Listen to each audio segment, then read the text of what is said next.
Mom called at 2 a.m. Your sister needs emergency surgery. Send $12,000 now, or she could die. I panicked. Sent it.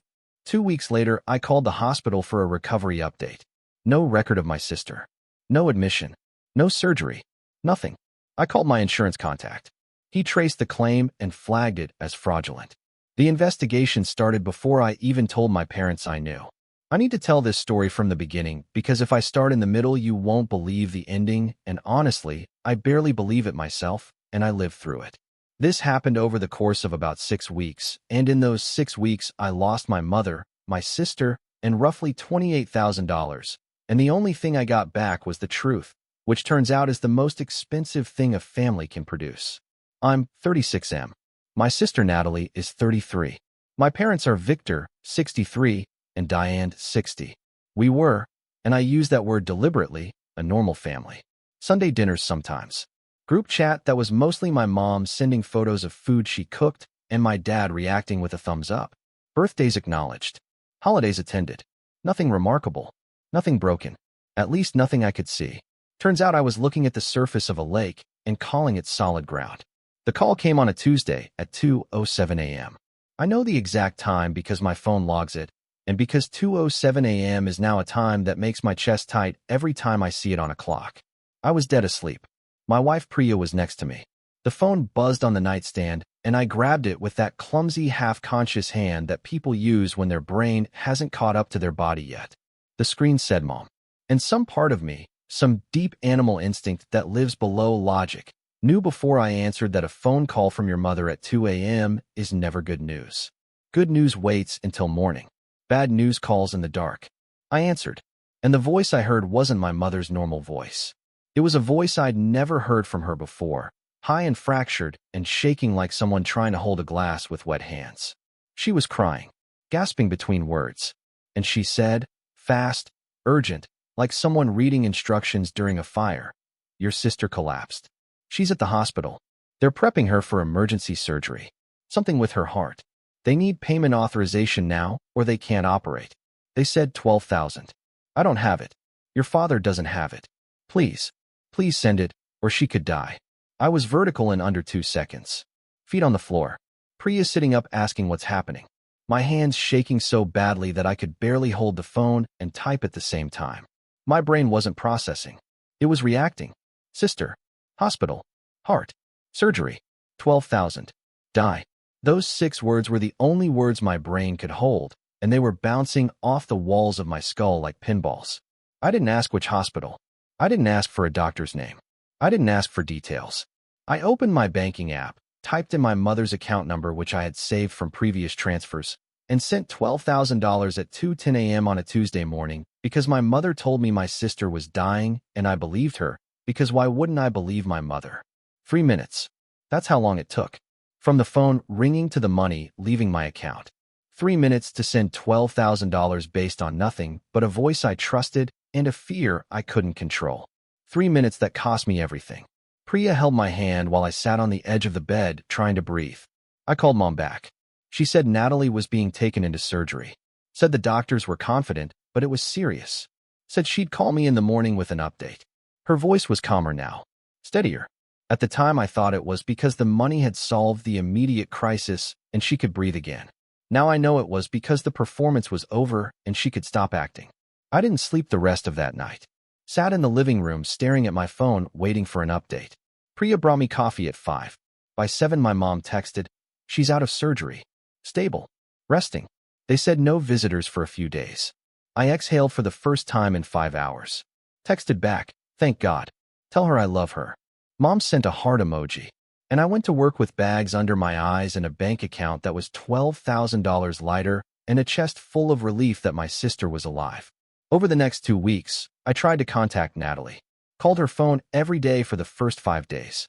Straight to voicemail every single time. Not even a ring.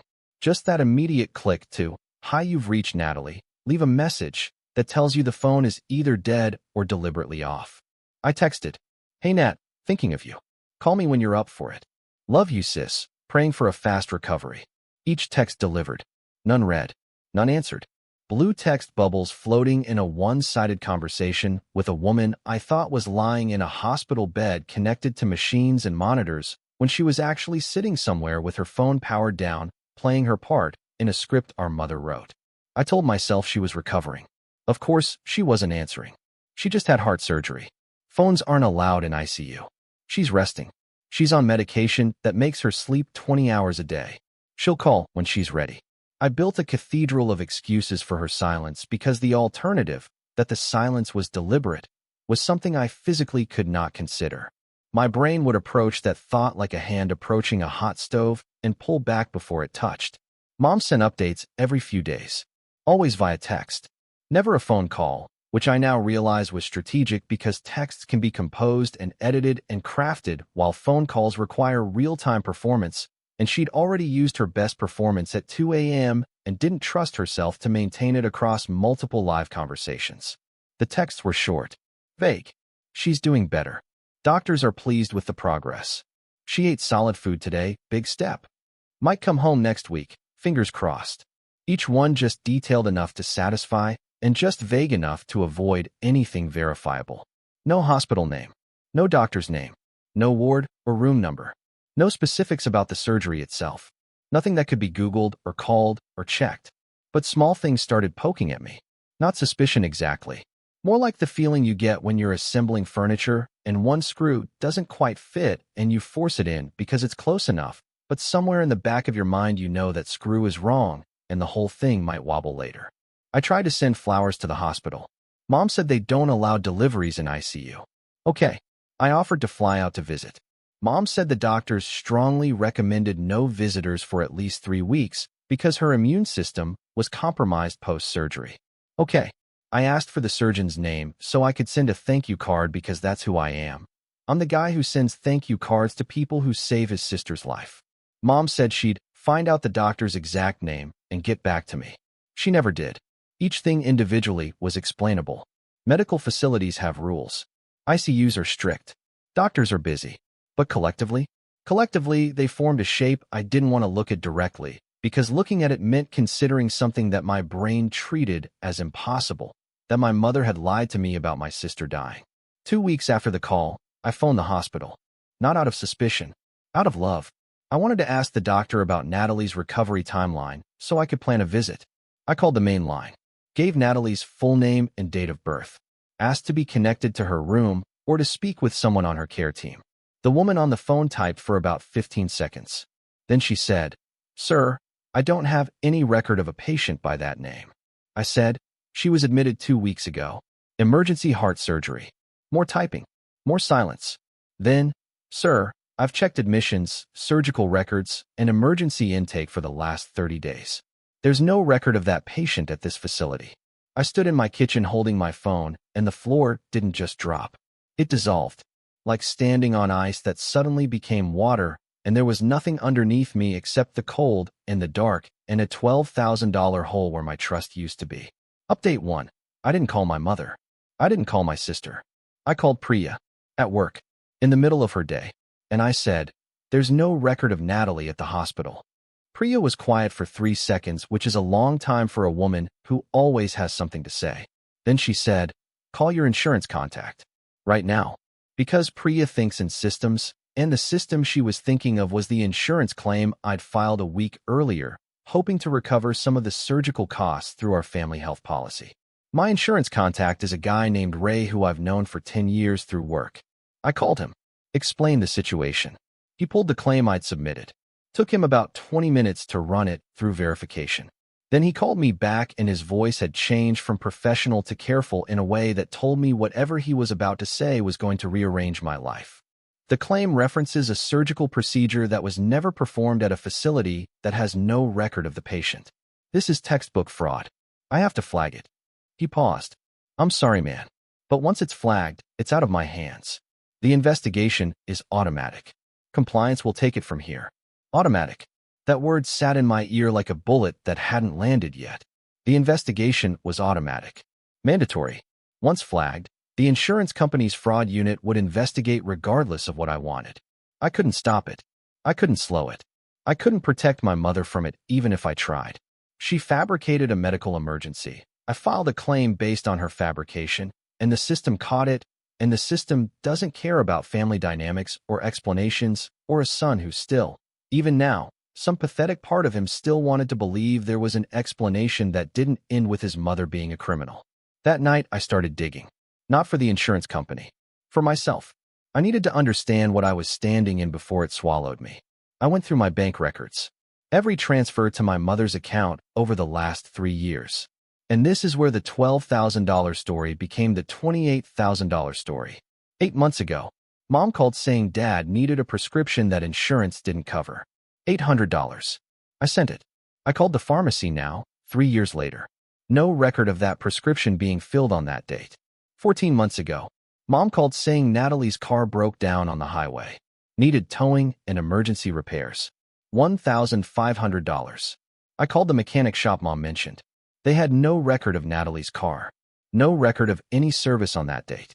20 months ago, Mom called about a plumbing emergency at the house. For $100. I drove past the house the following week. Same old pipes visible through the basement window. Nothing had been replaced. Nothing had been fixed. 2.5 years ago, Mom said the roof was leaking and the landlord wouldn't fix it. $2,200. I called the landlord. The roof had been repaired 6 months before my mother called me. I made a spreadsheet.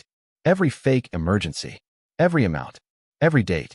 Every verification call I made. The total, $28,400 over approximately 3 years.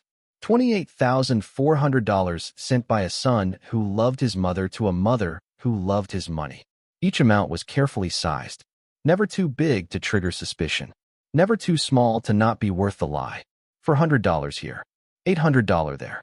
$1,500. $2,200. Each one wrapped in a story urgent enough to prevent questions and small enough to prevent investigation. Until $12,000. Until she got greedy. Or desperate. Until whatever she was building with that money needed one more big deposit, and she reached for the biggest lie she had, a dying sister, and pulled the trigger at 2 a.m. knowing that no son on earth says, "Hold on, let me verify this," when his mother says his sister could die. Update 2. I called Natalie. After 4 days of voicemails and texts, she finally picked up. And the conversation told me everything in the first 3 words she said. I said, "Natalie, I called the hospital. There's no record of you being admitted." She didn't say what. She didn't say that's impossible. She didn't say there must be a mistake. She said, "Who told you?" 3 words. Not denial. Not shock. Logistics. She wanted to know who broke the system, not whether the system existed. Because she already knew the system existed. She was part of it. I went cold. Not angry cold. Empty cold. The temperature your body drops to when someone you love confirms that they've been lying to you, and their first concern isn't that you found out, but how. Nobody told me, Natalie. I called the hospital because I wanted to know when I could visit my sister who had emergency heart surgery. Except there was no heart surgery. There was no admission. There was nothing. Because you were never there. She went quiet. Long quiet. The kind of quiet that fills with all the things a person wants to say, but can't because every option leads to a worse place. Then she said, small voice, almost a whisper, "It was Mom's idea. I didn't want to do it. She said she needed the money and you wouldn't send it without a reason. So you pretended to be dying." I turned off my phone for 2 weeks. That's all I did. I just went dark so you couldn't reach me. That's all you did. I repeated it. Let her hear how it sounded coming back. You let your brother believe you were in a hospital bed, recovering from heart surgery for 2 weeks. You let him sit in his living room at 5 in the morning waiting for a text saying you were alive. You let his wife hold his hand while he shook. And your contribution was turning off your phone. She started crying. I let her. Not because I felt sympathy. Because I didn't have the energy to fill the silence with anything other than her own guilt. Then I asked the question. Where did the money go, Natalie? Not just the $12,000. All of it. Where did it go? She said, "You need to ask Mom." I said, "I'm asking you." Long pause. Then, she has an account. Just hers. She's been putting money in it for a couple of years. She said she was saving for something, but she wouldn't tell me what. Update 3. I traced it. My insurance contact, Ray, off the record, helped me understand the transaction trail that the fraud unit was already building. The $12,000 went into an account under my mother's name alone. Not a joint account with Dad. A personal checking account at a different bank than the one my parents used together. An account my father didn't know existed. The account balance when I traced it, $31,200. That's the $28,400 from me plus whatever else she'd deposited from other sources I couldn't see. $31,000 sitting in a hidden account. Not a savings account for a rainy day. Not an emergency fund. A running account. An exit fund. I hired a PI. I know that sounds dramatic, and trust me, sitting in his office explaining that I needed him to investigate my own mother felt like an out-of-body experience, like watching a version of myself I never thought would exist, doing something a version of my mother I never thought existed made necessary. The PI was a retired detective named Frank who had the kind of face that had heard everything and was surprised by nothing. He took 3 days. What he found rewrote my mother from the ground up. Diane, my mother, had been in contact with a real estate agent in another state for 4 months. She'd been looking at apartments, 1-bedrooms, in a city 400 miles from where my father lives, a city where she'd apparently visited twice in the last year on trips with friends that my father never questioned, because after 40 years of marriage you stop questioning where your wife goes on a weekend, because trust becomes autopilot, and autopilot is what people exploit when they want to fly somewhere without being noticed. She'd been corresponding with a divorce attorney for 5 months. 5 months of emails, consultations, document preparation, all paid from the hidden account. She had a folder on her laptop. The PI traced it through email metadata and cloud backup artifacts, labeled innocuously as documents, that contained scanned copies of her birth certificate, social security card, passport, marriage certificate, and a handwritten list titled Essentials that included items like medications, photo albums, the blue suitcase, jewelry. She had a departure list, a packing list, a checklist for leaving a 40-year marriage written in the same handwriting I'd seen on birthday cards my entire life. She was leaving. My mother was leaving my father. And she was funding her departure with money she stole from me through fake emergencies that included, as the crown jewel of her deception, telling me that my sister was dying on an operating table at 2 a.m., so I'd send $12,000 in 3 minutes without asking a single question. I sat in my car after the PI gave me the report, and I didn't move for 40 minutes. 40 minutes of staring at a dashboard, trying to make sense of a woman I thought I knew who apparently had been building a second life in a hidden bank account, while calling me at 2 a.m. pretending my sister was dying so I'd fund her escape faster. Here's the thing that kept circling in my head. If she'd called me and said, "I need to leave your father and I need help," I would have helped her. If the marriage was bad, if she was unhappy, if she needed out, I would have been the first person to hold the door open and help her through it. She didn't need to lie. She didn't need to fabricate surgeries and fake emergencies and recruit my sister into a deception that used my love as a withdrawal slip. She just needed to tell me the truth. But she chose the lie. Every single time. Because the lie was faster and the truth would have required her to be vulnerable, and my mother has never been vulnerable with anyone, including the son, who would have given her the money for free if she'd just asked honestly. Update 4. The investigation reached her before I could. That's the part one need you to understand, because people keep asking, why didn't you confront her first? And the answer is I didn't get the chance. Insurance fraud investigations move on their own timeline. The fraud unit at my insurance company completed their review, flagged the claim as fabricated, and forwarded it to their legal team who forwarded it to the relevant authorities. My mother received a formal letter on a Wednesday afternoon. I know because she called me 17 minutes after it was delivered. Hysterical. Screaming. Not the calculated 2 a.m. performance voice. Real panic. The voice of a woman who just realized that the lie she told her son didn't just cost her his trust. It triggered a system that doesn't negotiate and doesn't forgive and doesn't care that you were planning to leave your husband. "What did you do?" she screamed into the phone. "What did you do?" And I said, calm, steady, in a voice I didn't recognize as my own because it belonged to a version of me that didn't exist before 2:07 a.m. 6 weeks ago. "I didn't do anything, Mom. I called a hospital to check on my sister. Remember her? The one who was never there. The one whose emergency heart surgery was a story you made up to take $12,000 from your son at 2 in the morning. I didn't start an investigation. You did. The moment you fabricated a medical emergency, and I filed an insurance claim based on your lie, you started this. I just made a phone call. You made the crime." She went quiet. Then she cried. Real crying this time. Not the 2 a.m. crying that was designed to make me move. This was the crying of a woman standing in the wreckage of something she built with stolen materials and watching it collapse around her. I didn't comfort her. I didn't have it in me. The tank where I kept empathy for my mother was empty. She drained it at 2:07 a.m. and refilled it with fake hospital updates and heart emojis. Dad found out 3 days later. Not from me. Not from Mom. From the investigation. Someone from the insurance company's fraud unit contacted him as part of the standard verification process, and the questions they asked painted a picture he'd never seen before, even though he'd been living inside it for 40 years. Did he know about the account at the second bank? No. Did he know about consultations with a divorce attorney? No. Did he know about apartment searches in another state? No. Did he know about the emergency claims his wife had been filing through their son? No. No. No. No. Every answer was no, and every no was a brick being removed from the foundation of a marriage he thought was solid, until a fraud investigator called on a Wednesday afternoon and asked questions his wife had been making sure he'd never think to ask. Dad called me that evening. I was cooking dinner. Priya was helping Oliver with homework at the kitchen table. Normal evening. Normal life. My phone rang, and I saw Dad, and my first thought was, he knows, and my second thought was, I'm not ready for this, and my third thought was, it doesn't matter if I'm ready because he's calling now. His voice. I need to describe his voice because I've known my father's voice for 36 years in every tone it has. Angry, proud, tired, laughing, lecturing, but the voice on that call was one I'd never heard. It sounded like someone had removed the bones from it.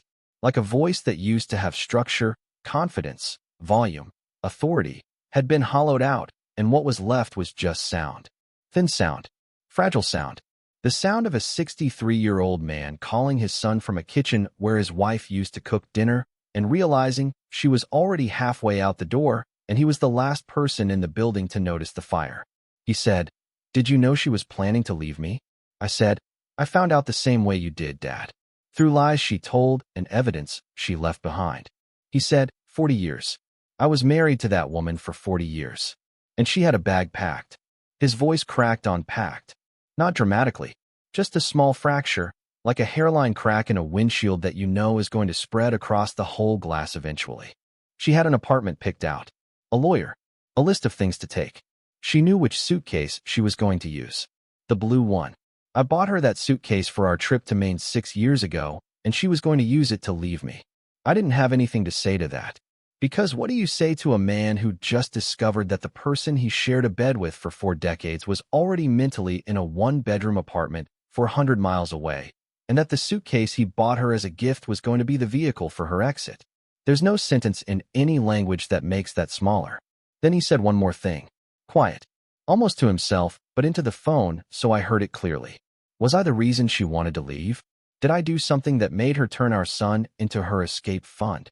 And I sat there holding the phone, standing in my kitchen while my wife helped my son with math at the table, listening to my father ask me to explain my mother's betrayal.